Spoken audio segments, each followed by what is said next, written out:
The chamber erupts, the House chamber was full, and the air felt heavy. Reporters filled the press seats. Lights from cameras made everything hotter. It was late afternoon, but nobody looked tired because this session was different. It was being shown live on every major news channel. The topic: immigration reform. But it was clear from the start, this wasn't just a debate. It was a battle. Congresswoman Jasmine Crockett sat near the front. Her eyes were sharp, her hands steady. She had waited all day to speak, and when her name was finally called, she stood with purpose. Her voice echoed as she spoke about broken borders, unfair policies, and the forgotten families living in fear. Some people clapped, others rolled their eyes. Several Republican senators challenged her words. One after another, they shot back facts, statistics, and their own fiery opinions. But Crockett didn't back down. She pushed harder. Her words were fast, her tone fierce. She wasn't there to be polite. She was there to be heard. Then she turned to face Senator Marco Rubio. He had said nothing so far, just listened. Calm, quiet, his hands folded. But Crockett's eyes narrowed on him. "You sit there," she began, her voice cutting through the noise. "And you lecture us on immigration, Marco? When your own family got a free ride out of Cuba?" The room shifted. Lawmakers looked up. She stepped forward. "Maybe you should go back and see what real struggle looks like before preaching to us about American values." A deep silence hit the room like thunder. No one moved. Not even the pages collecting papers. It was the kind of silence that felt loud. Phones in the gallery lit up. Journalists began typing like fire. The moment was already spreading. Crockett didn't flinch. She stood firm. Her heart was beating fast, but she showed no fear. Everyone looked at Rubio now. People expected him to shout back, maybe slam his hand on the desk or storm out. But he didn't. Slowly, he stood. He fixed his tie, buttoned his jacket, and walked. Toward the podium, he looked calm. Too calm. His face was serious but soft. When he spoke, his voice was steady. "Congresswoman Crockett," he said, "thank you." People blinked. Was he thanking her? "Yes," he continued. "Thank you for reminding me why I do what I do." The room leaned in. "My parents left Cuba with nothing. No free ride. Just fear in their hearts and hope in their suitcases. They worked hard. They scrubbed floors. They waited tables, so that one day their son could stand in this chamber." He paused.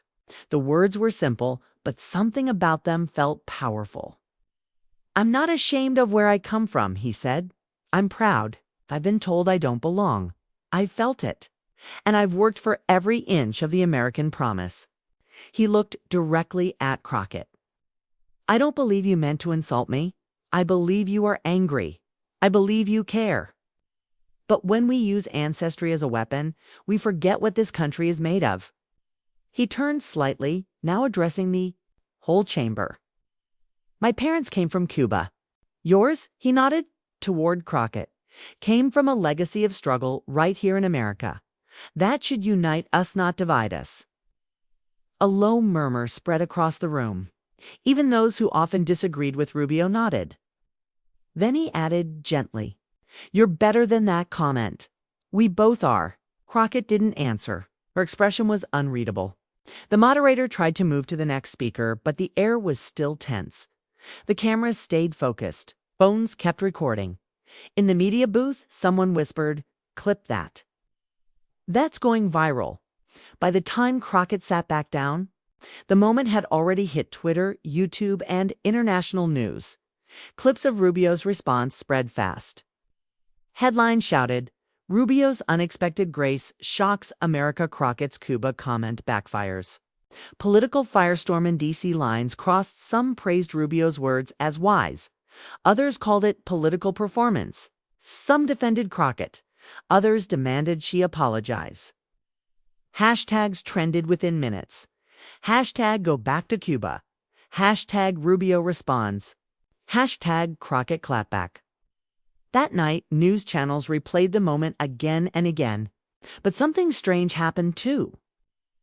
An anonymous video began spreading on encrypted platforms. It was a clip longer than the one seen on TV. It showed Rubio just before he walked to the podium. In it, a staffer whispered something in his ear, and Rubio nodded. The internet lit up with questions. What did the staffer say? Was Rubio's speech planned? Why did he thank her? Speculation spread. Some said it was a setup. Some said it was real emotion. But everyone agreed on one thing. Something deeper was happening behind that calm reply. And this was just the beginning. Aftermath and echo chambers the next morning, America was not waking up to its usual news.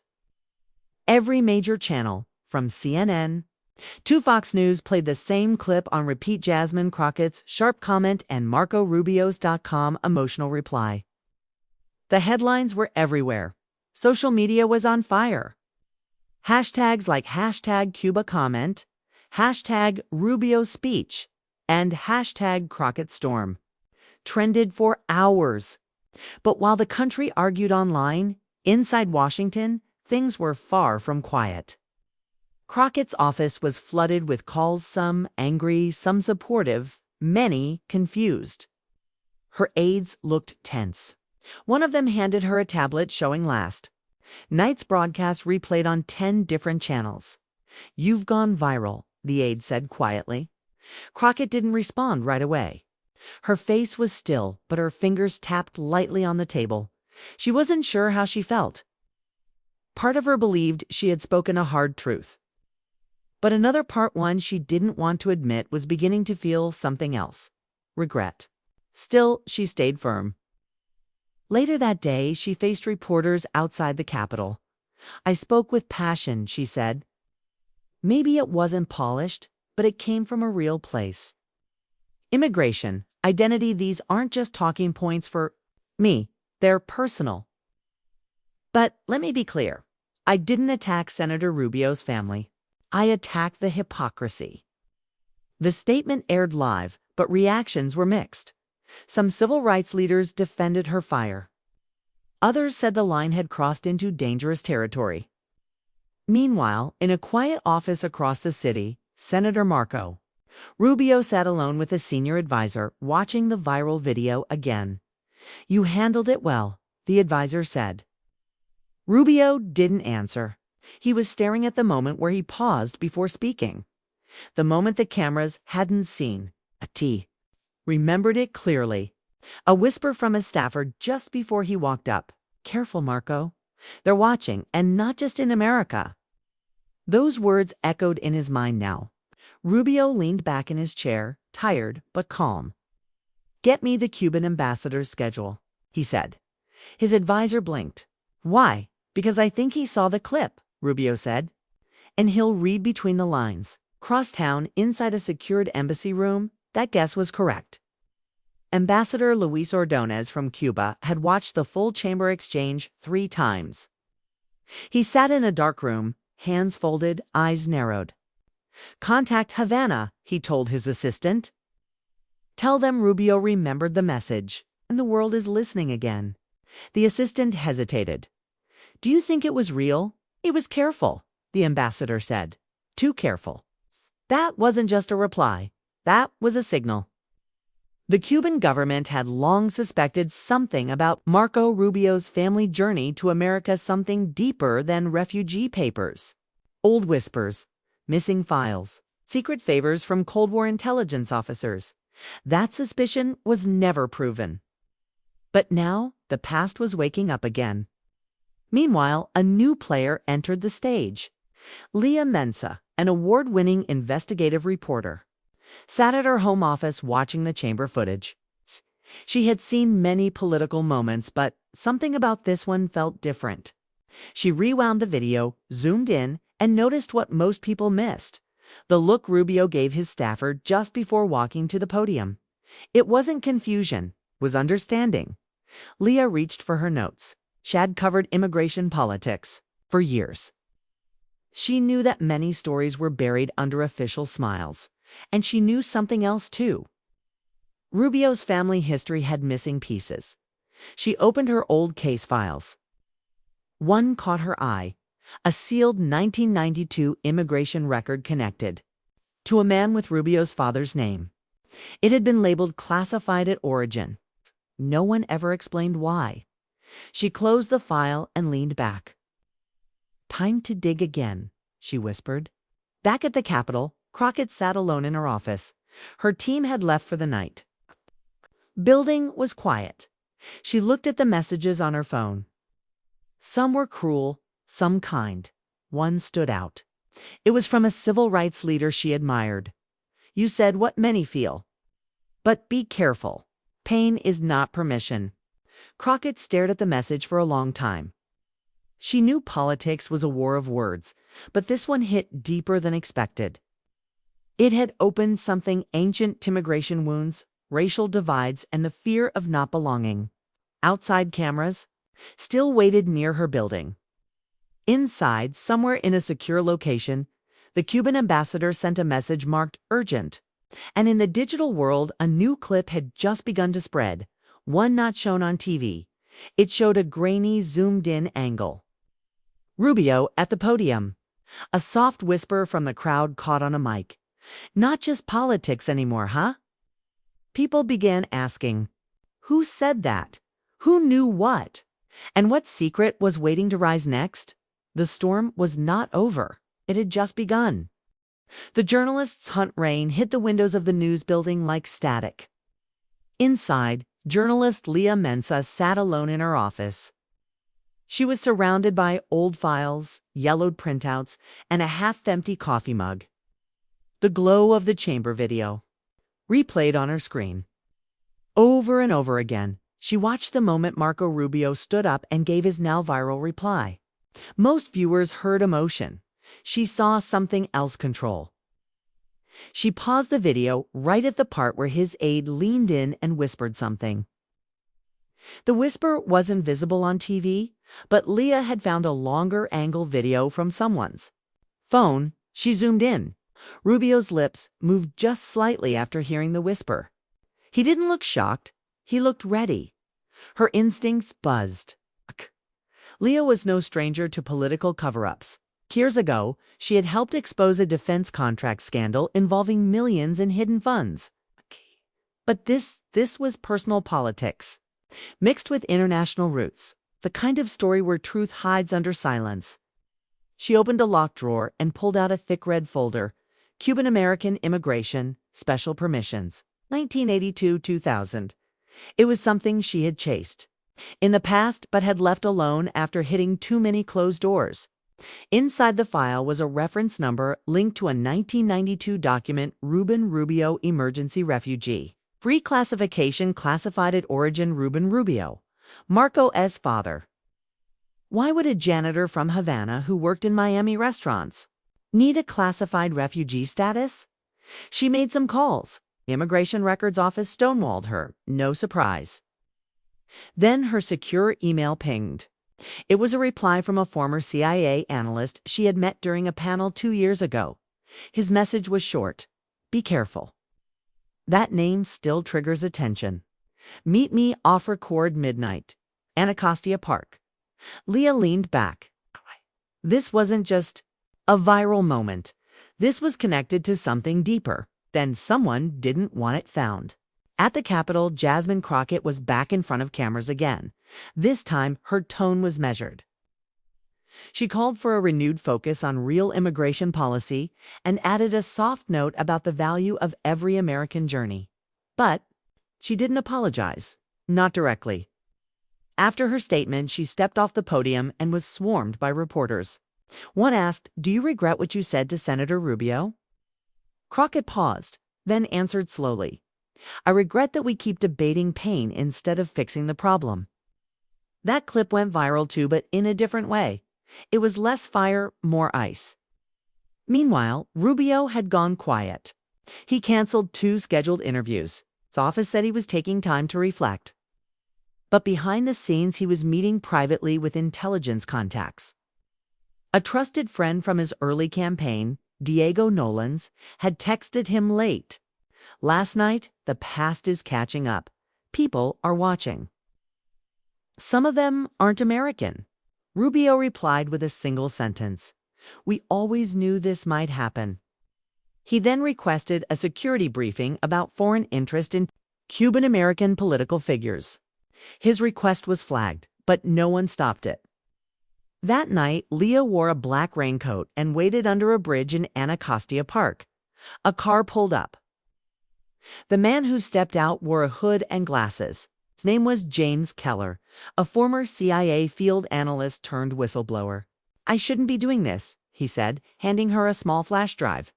But you need to hear what's on that file.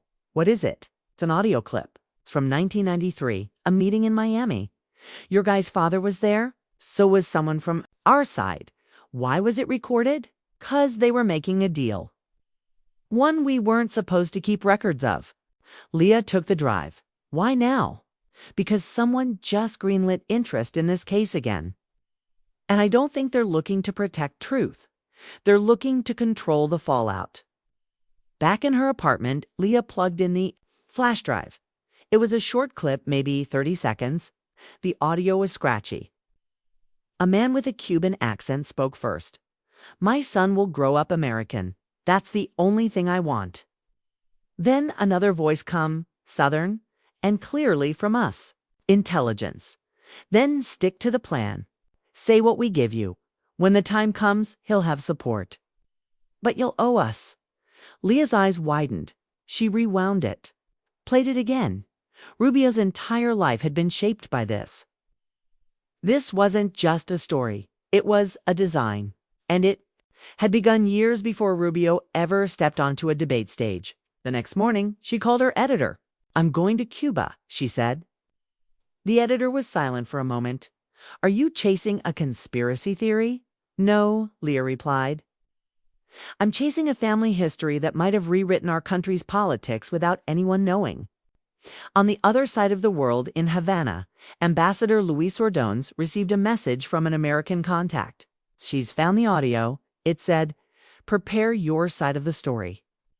He closed his laptop and whispered, at last. The game had started long ago. Now the players were waking up. The deal with the past, the plane touched down in Havana just after sunrise. Warm golden light spilled across the old airport tarmac. Leah Mensa stepped off the jet with her press badge tucked deep into her bag. She wasn't here as a reporter. For Al Jazeera, not officially. She was here as a seeker of truth. Customs cleared her quickly, but the moment she walked outside, she could feel eyes on her. A black car was already waiting. No sign, no nameplate. Just a man in a suit leaning against the door. You are Ms. Mensa, he said with a Cuban accent. Leah nodded. The ambassador is expecting you. In Washington, the news cycle had slowed, but the tension hadn't faded. Jasmine Crockett had retreated from the public eye. Her team told the press she was taking a few days to listen. But privately, she was restless. She hadn't spoken to Rubio since the chamber incident. She hadn't spoken to anyone except Leah, who had called her before flying out. What are you trying to find? Crockett had asked. The truth about his past, Leah said. Not to hurt him, to understand the system that made him. That sentence stayed with Crockett. It reminded her of something her grandfather once said during the civil rights movement. They don't fear your anger. They fear your understanding. Back in Cuba, Leah was ushered into the Ministry of Foreign Affairs, where she met Ambassador Luis Ordonez. He was older than his pictures. His voice was soft but commanding. You've come for a story, he said, pouring tea. I've come for the part that America won't talk about. The ambassador smiled. Then you've come to the right place. He walked to a drawer and removed a folder wrapped in twine. Inside were photographs, black-and-white images of a young man stepping off a boat, surrounded by Cuban exiles and American agents. Leah recognized him immediately. Ruben Rubio, Marco's father.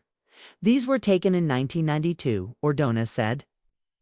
He was not just a refugee. He was part of a trade. A trade. Information, the ambassador replied. The U.S. needed men who could be placed in Miami's Cuban community, men who would steer the story. Reuben was given safe passage. In return, he fed their narrative. Leah leaned forward. Marco was born into that deal. In a way, Ordonez said. He was raised on a story written by others. That's the danger. When a child inherits a lie, it becomes their truth. He handed her one last Itema, confidential memo from a 1993 U.S. intelligence briefing. It described Operation Southern Flame, a Nazarist initiative to build pro-American figures in Latin immigrant communities. One name was circled, Rubio. Later that night, Leah sent a secure message to Crockett. It included only one sentence. He didn't lie, but the story he tells was never his to begin with. In Washington, Marco Rubio sat alone in his office. His phone buzzed. It was from a blocked number. It's just one line of text. She found your father's file. Schmet with Havana. He stared at it for a long time, then stood up, walked to his drawer, and pulled out a small wooden box. Inside were old photographs and a handwritten letter from his father. Rubio hadn't looked at it in years. My son, the letter began, if they ever ask, tell them. We ran for freedom, even if we were pushed. Rubio placed the letter back. He then walked to the window, looking out over the Capitol dome. He had built his entire political life on truth, resilience, and the immigrant story. But now he was being forced to admit something darker. That truth may have been a role written by forces he never chose. Meanwhile, Leah's story was almost ready. She was preparing to publish it through an international outlet with full protection, but she hesitated. Was this journalism or sabotage? She thought of Crockett, of Rubio, of the millions watching the chamber moment again and again.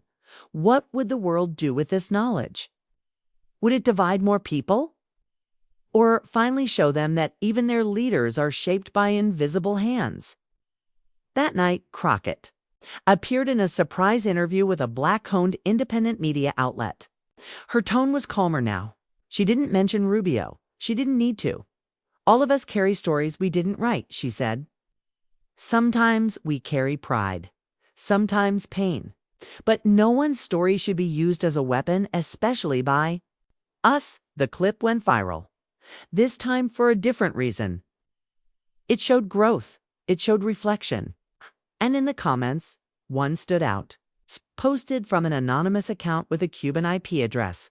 Your country may be divided, but your leaders just got honest. That's the first step to something better. In the quiet before the next storm, Leah sat on her hotel balcony in Havana. The story was almost out.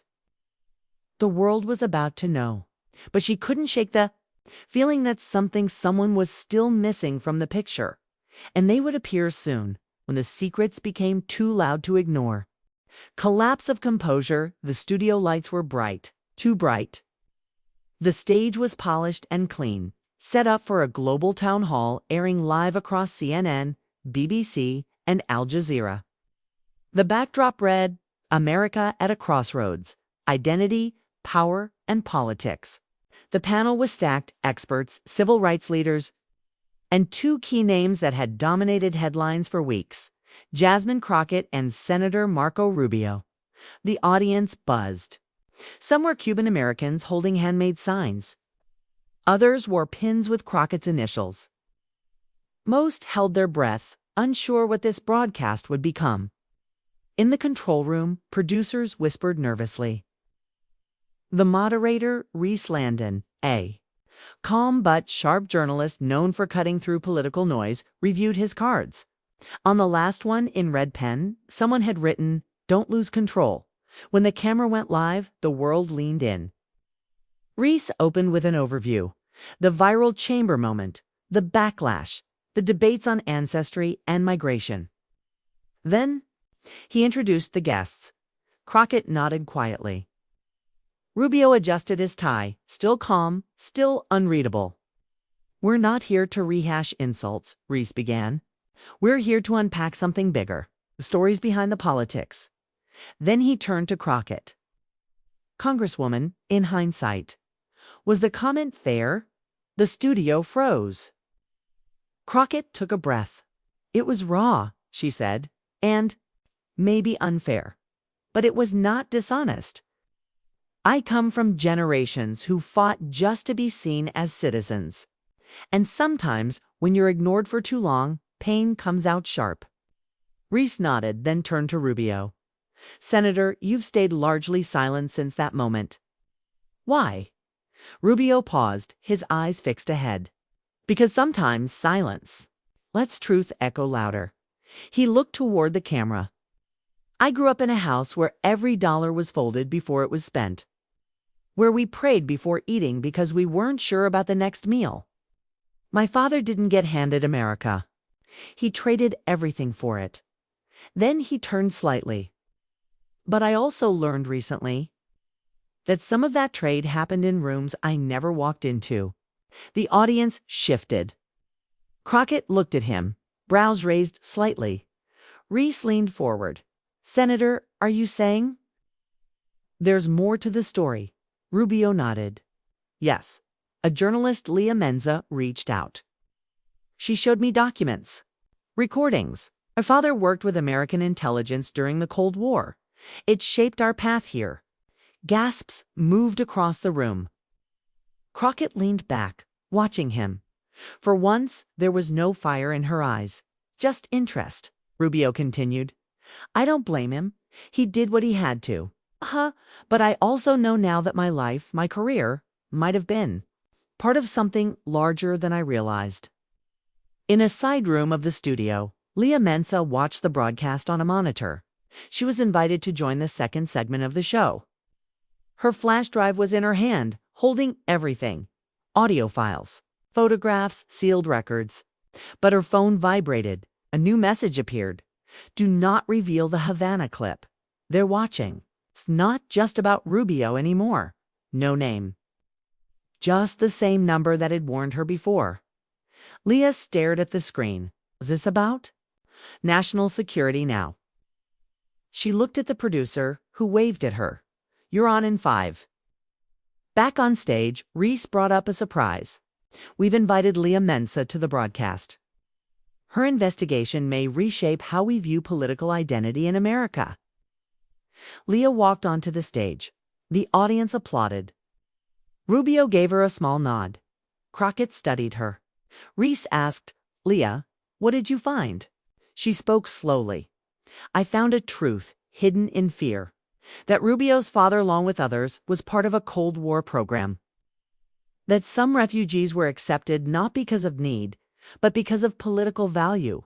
It was called Operation Southern. Flame Crockett's eyes widened. Rubio closed his. Leah continued. And this wasn't just about one man. It was about building a story. A myth of the perfect immigrant. One that could be used to shape policy. Silence opposition. Create division. Reese leaned in. Are you saying? His entire career was pre-written. No, Leah said. But the script was waiting for him. The studio went quiet. Rubio took a deep breath. Then maybe it's time to write my own story. Crockett, to everyone's surprise, spoke up. And maybe it's time we all stop using our wounds as proof of worth. We all carry something. But that doesn't mean we turn pain into politics. It was a moment of unexpected unity. But it didn't last. A red light blinked in the studio, breaking news. The producer handed Reese a note. His face changed as he read it. We're receiving word now that an encrypted file linked to Operation Southern Flame has just been leaked online. Unverified sources claim it includes names of politicians, some still in office whose families were involved. The camera zoomed out as murmurs broke out across the audience. Rubio stood frozen. Crockett looked to Leah. Is this yours? No, Leah said, stunned. I held it back. Then, who leaked it? And why now? The town hall turned chaotic. The broadcast cut to a break. Security rushed toward the panel. Phones buzzed with alerts. The truth had cracked open something dangerous, and nobody knew what would happen next. The reckoning night had fallen over Washington, but the city wasn't sleeping. Newsrooms pulsed with urgency. The leaked file reel or not was spreading like wildfire. On dark web forums, encrypted chat rooms, and even mainstream platforms. Operation Southern Flame was the new storm. The file listed names elected officials, business leaders, even media figures all allegedly connected through Cold War immigration deals. It wasn't just about Rubio anymore. In the hours following, the leak Rubio's office issued a short statement. The senator will address the public directly. No spin, no notes, no PR filter. That morning, he stood alone at the Capitol steps. No podium, no flag backdrop. Just a mic and cold air. I didn't know about the operation until last week, he said, voice steady. My father never told me. Maybe he thought he was protecting me. Or maybe he was ashamed. I don't know. Camera shutters clicked in rapid rhythm. But I do know this. I owe my story to him, okay? And now I owe the truth to all of you. He took a breath, then looked straight into the camera. If our government once used immigrant families like mine to build political weapons, then I stand here not just as a senator, but as a son angry, confused, and demanding answers. It wasn't perfect, it wasn't polished, but it was real. And that's why it went viral again. Jasmine Crockett watched it live from her apartment. Her hair was still wet from the shower. She hadn't slept well. The leak had reopened every wound she carried. Not just political, personal. She thought of her grandfather, a janitor who died just months before he would have seen her sworn into Congress. He used to say, "You fight with fire, baby girl. But one day you'll have to fight with forgiveness, too." Her phone buzzed. It was Leah Mensa. "They're coming after me." Crockett's fingers froze. She called immediately. "What happened?" "They froze my credentials. Someone leaked a fake draft of my story to make me look like I fabricated everything." "Do you need protection?" Crockett asked. Leah sighed. "No, I need airtime." That evening, a joint live interview was scheduled unannounced. Last minute, Crockett and Rubio agreed to appear side by side. Not as enemies, not even as allies, but as two people caught in a truth larger than both of them. Leah joined remotely, via encrypted link. The host, an older journalist named Martin Reyes, known for his deep, slow voice and lack of patience for games, welcomed the audience. "No spin," he said, "just reality." Crockett spoke first. "This story started with words that hurt. But what we've uncovered is pain that's been hidden for decades. Real people, migrants, Black Americans, families used by systems they trusted." Rubio added, "And leaders like me, knowingly or not, carried those systems forward. We can't undo it. But we can expose it." Martin turned to Leah. "You've been threatened, discredited. Why keep going?" Leah looked tired but calm. "'Cause this isn't about Rubio or Crockett. It's about a machine that turned identity into policy and pain into propaganda. If we don't break the machine, it keeps running." Silently, Martin nodded. "Then?" he asked, "and what now?" That question hung in the air, till Crockett answered softly. "Truth doesn't fix everything, but it ends the silence. But not everyone wanted silence to end." As the broadcast aired, cyber attacks began hitting the news station. Segments froze. Video glitched. Then black screens. A message replaced the feed. "You've said enough." The station cut to emergency broadcast mode. Security locked down the building. Rubio turned to Crockett. "This wasn't just a leak," he said. "It was a trap." Leah's screen went dark, disconnected, and for the first time in this long storm, Crockett looked afraid.